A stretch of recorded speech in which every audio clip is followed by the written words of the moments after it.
घनघोर रात थी। आसमान में काले बादल उमड़ रहे थे और हल्की हल्की बारिश हो रही थी।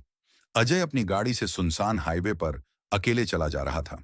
चारों ओर घना जंगल था और सड़क के दोनों ओर ऊंचे ऊंचे पेड़ किसी अंधेरे रहस्य की तरह खड़े थे। अचानक उसकी गाड़ी के सामने एक सफेद साड़ी पहने औरत आ गई। अजय ने घबराकर ब्रेक मारी, लेकिन जब उसने ध्यान से देखा तो सड़क खाली थी। उसका दिल जोर जोर से धड़कने लगा। उसने सोचा कि शायद थकान के कारण उसे भ्रम हो रहा है, लेकिन जैसे ही उसने आगे बढ़ने के लिए एक्सीलरेटर दबाया, अचानक पिछली सीट से किसी के सिसकने की आवाज आई। ठंडे पसीने में भीगा अजय कांप उठा। उसने धीरे धीरे अपने रियर व्यू मिरर में देखा। पीछे एक औरत बैठी थी। उसका चेहरा झुका हुआ था, लंबे उलझे बाल चेहरे को ढके हुए थे और सफेद साड़ी पूरी तरह से गीली थी।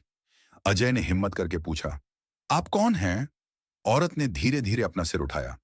उसकी आंखों से खून टपक रहा था। चेहरा विकृत और डरावना था।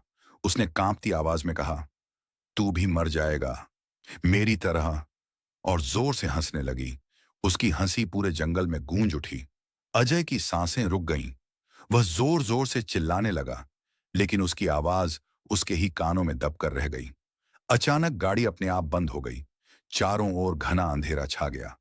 औरत अब धीरे धीरे आगे की सीट की ओर बढ़ रही थी। उसकी हड्डियां छटकने की आवाज साफ सुनाई दे रही थी। अजय ने दरवाजा खोलने की कोशिश की, लेकिन दरवाजे अंदर से लॉक हो चुके थे। तभी औरत ने अपनी लंबी ठंडी उंगलियां अजय की गर्दन पर रख दी। अजय ने एक आखिरी चीख मारी और सब कुछ शांत हो गया। अगले दिन पुलिस को सुनसान हाईवे पर अजय की गाड़ी मिली। दरवाजा खुला था, इंजन चालू था, लेकिन अजय कहीं नहीं था। बस ड्राइवर सीट पर खून से लिखा हुआ था, अब अगला कौन?